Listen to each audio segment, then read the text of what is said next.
Welcome back to the Real Lawyer Podcast.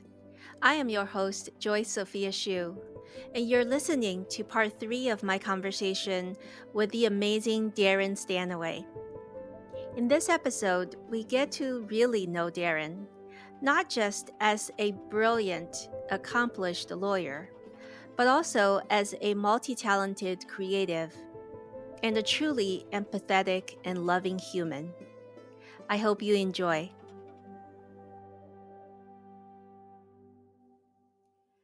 Daren, you're definitely one of the most confident people I've come across.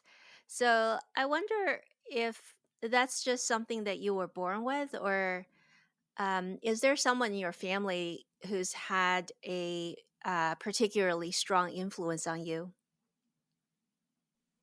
Absolutely. I was very fortunate to have the most amazing mom in the entire world. I grew up. I'm an only child. I grew up with just mom. It was just the two of us, and she demonstrated to me very early on that she had to build a life for us. And when she was starting to come up in the professional world, it was a very different time. It was the middle of the 1980s when there weren't women in the workforce, certainly not like there are now, but very few. And she's a professional in the financial field as well, although not in the legal field. And at the time, she was one of a very small handful of women who were pursuing professional opportunities.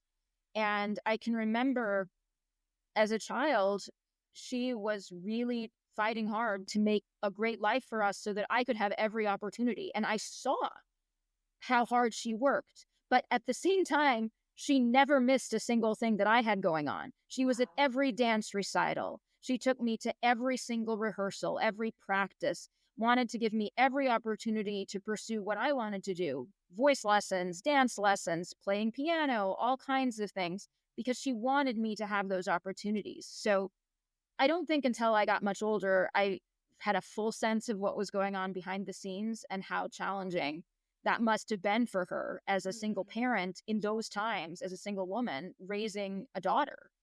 But to be able to demonstrate that to me, I remember one time when I was not feeling well and I would lay on the floor of her office because at the time there was no other option. And one time I said to her, Mom, you work so hard at your job. What's my job? I was a little kid, probably 6 or 7. And, she just said, your job is to work hard and do well and flourish in life. And I really took that to heart. And I saw how hard she worked. And I said, I am going to do everything I can to make her job raising me as easy and seamless as possible. I don't want to create problems for her. I want to take the opportunities that she's giving me and run with them because she's giving them to me. She wants me to succeed. And so having a role model like that was so unbelievably important because I saw what she did, and that was huge. And when people were naysayers, she would be my advocate and say, no, you can do this. And I can remember when one of the staff members in my high school said, you can apply to Harvard, but people from around here never get in. So if I were you, I wouldn't bother. And I said, well, I don't think that's great advice because the surefire way to not get in is not applying. So I'm going to apply. And I did. And it worked out. And she was supportive of that and said, if you want to apply to Harvard, apply to Harvard. And so having that, I think was huge. And I was also very close with my grandparents. And they were at every show I had during high school growing up as well. And having them as role models as well was super valuable. So I consider myself very fortunate. Yeah, that's just beautiful. What a blessing. Absolutely. I'm speechless. Thanks so much for sharing. It's just so beautiful, and um, and I'm still basking in this glow from all the warmth in what I've just heard. So, Darren, you mentioned that your mom was always supportive of all of your interests and making sure that you got every opportunity. And I know that you always had this love for singing from a very early age, and so did I. Um, I was part of a city youth choir when I was growing up in Shanghai, and you had mentioned that during law school you were part of a a cappella group, and I think you've continued with singing, right? You never let that go. I have, yes. Yes, it was dormant for a while. Mostly when I was at the big law firm, but I grew up singing. Mom was actually a professional singer. Oh wow, a professional singer. Yes, sang professionally. She was a musketeer at Disney, so very exciting. So I grew up with music. I My first musical, I was Gretel in The Sound of Music when I was 6. And Mom was Maria. So shared love of music and musical theater. So grew up doing that. Did a cappella in college. Fallen Angels at Harvard. That's what the group was called. Pitch Perfect came out later, but I feel like it's pretty emblematic of a lot of collegiate a cappella. And then law school. But yes, now I currently sing with a band. We're all lawyers, and I'd never sung with a band before, so it's been a tremendous experience. I'd never sung with rock instruments, guitars, electric guitars, drums, electric piano, but it's so much fun. It's a wonderful time, and just to meet other lawyers who are super talented in all of these musical instruments is really exciting. You'd be surprised how many lawyers have hidden musical talents. Um, but yes, we're called the Precedents. We do a couple of big shows every year. It's a lot of fun. Well, that sounds like a great group to be part of. How did that all come about?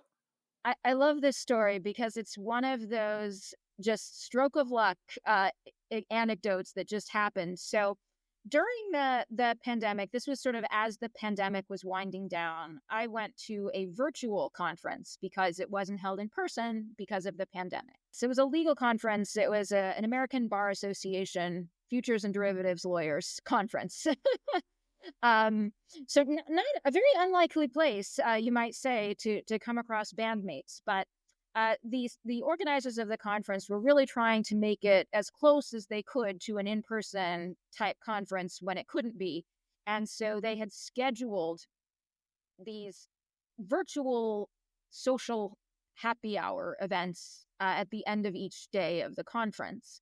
And it's virtual happy hours are very interesting because you can't organically circulate table to table. So they tried to simulate that by creating what they called breakout rooms, where everyone who attended the virtual happy hour would be randomly placed into a virtual breakout room for, I forget, 8 minutes or something with 6 other people, something like that.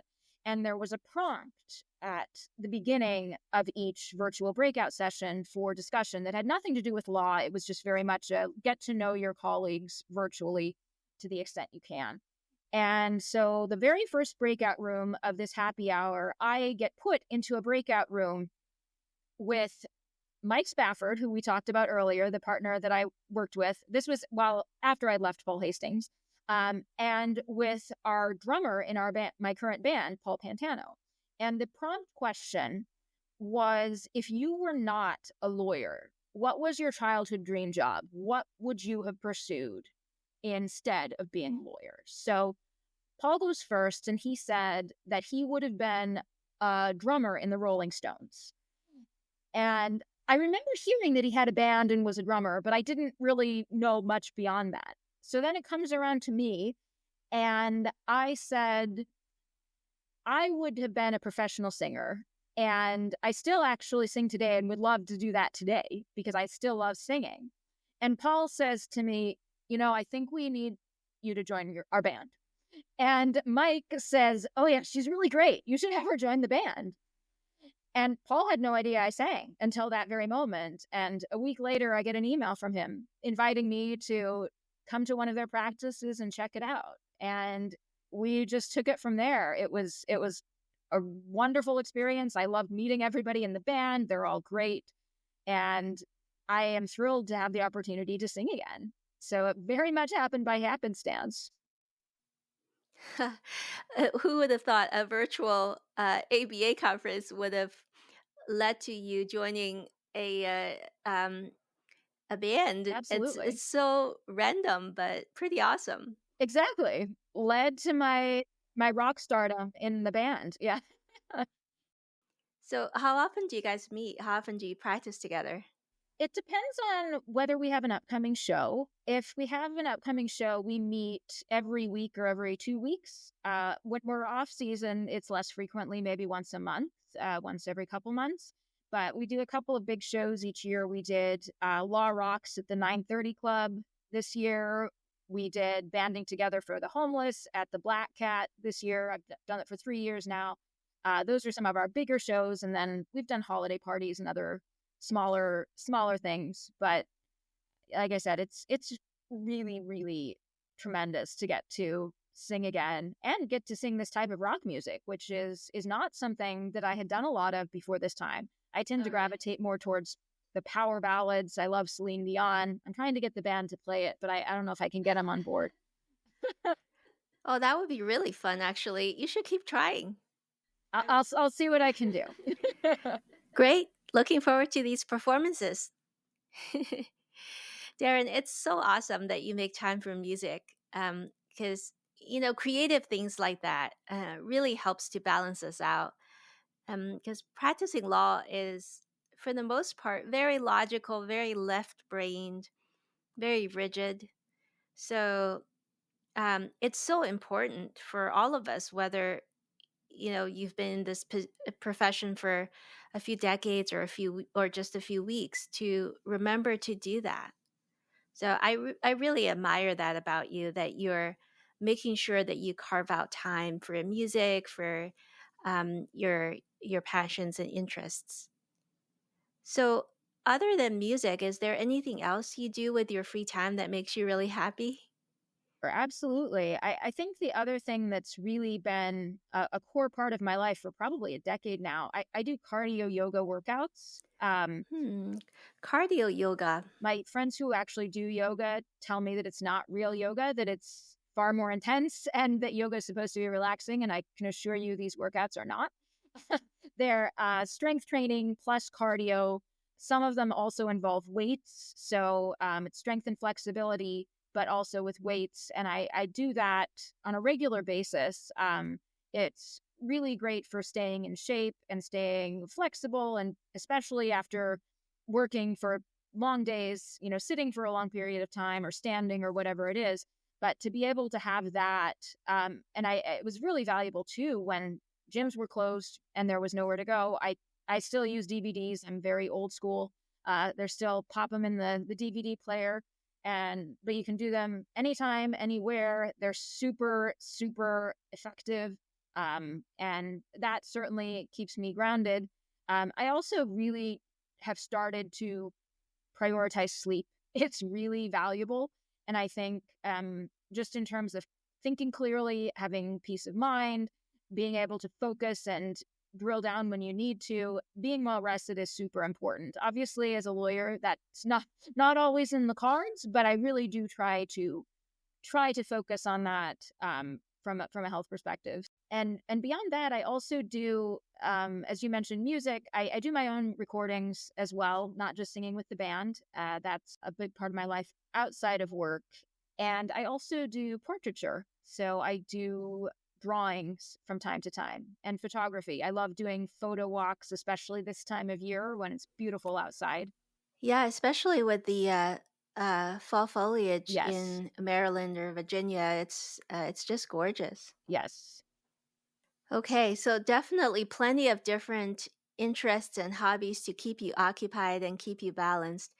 And it sounds like you have no trouble falling asleep either, to the extent your schedule allows. That's true.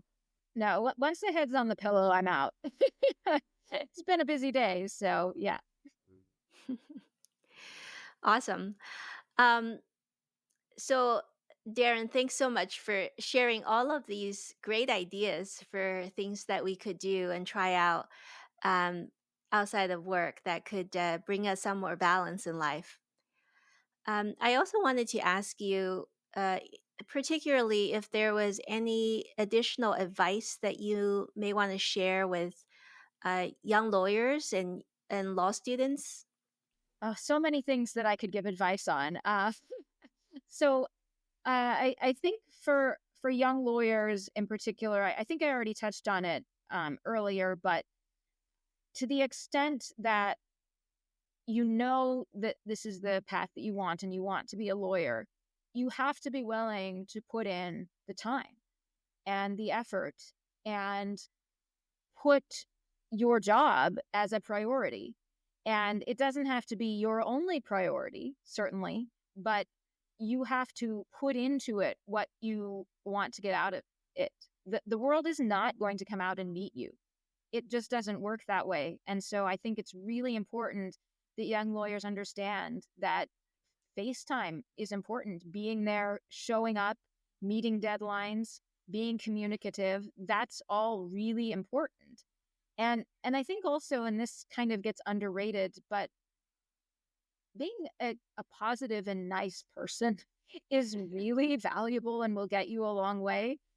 I think a lot of lawyer stereotypes are to the contrary, but I think that being a positive person who people like to work with, who does good work, carries a really long way. And I would absolutely encourage young lawyers to have that positive attitude and make sure that they build the reputation for themselves that they want. It doesn't just happen.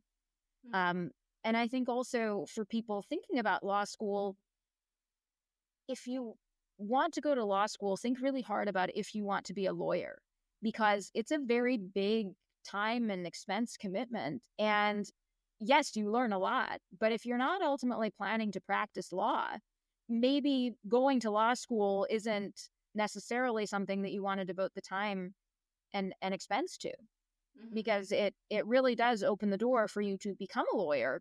But if you only want it for the experience, maybe there are other programs that may be better suited for that. This is very thoughtful and practical advice. It's definitely better to take time to think it through. As you said, it's a big investment, 3 years of your life and a lot of money to pay for law school tuition just to get the degree. Right. And a career in law is demanding. There's no sugarcoating that. It demands an enormous amount of commitment, time, and energy, and dedication, and perseverance. So, if someone's just looking at a JD as a resume builder, they probably would want to rethink that before they dive in. Right. Absolutely. And I think the other thing I would just say is lead by example. Lead by example and treat people as you want them to treat you. And I think that's something that as I became more senior and became a manager, I didn't lose sight of what it was like to be a junior associate and to know what it's like to be in that position. So I really tried to show them I'm working really hard too, but it goes both ways. I'm not just trying to do well for those above me, but also I really want to develop a strong team below me, right? Right. For junior associates, I want them to have their path. And I think sort of harkening back to high school, I was on drill team, which was a baton twirling team. We had 52 girls. It was very, very old fashioned. And our coaches were a married couple at the time in their late 70s who actually just recently passed away. But they really drove home the point that the team is what's strong, and everyone on the team needs to be a part of it. And when I was a captain or leader my senior year, we went to the national championships, and we had to make sure that everyone was as committed and devoted to doing well. And I think even though it was a very different time and circumstance, certainly, the Nesbitts really demonstrated that was what was necessary. And we did extremely well. And I've carried that with me throughout even my legal career, is really remembering what it's like to be the youngest person on a team and to not really know what to look to or what to do or what to happen. And so having that perspective and being able to provide that guidance, I think has been really valuable.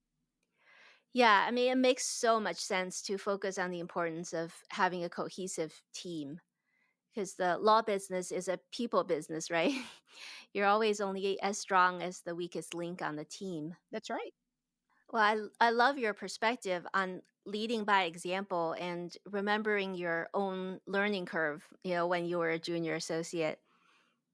Uh, that tells me that you are also a great leader. So your company, Interactive Brokers, is so lucky to have you. Well, Daren, I really, really appreciate your making time to talk and for being so real with me and for all of the beautiful memories that you've shared with us. I really appreciate that. And thank you for your time. Absolutely. Really appreciate the opportunity, Joyce. I'm thrilled for you to have the podcast now, and all that you've been able to accomplish with this launch is really exciting.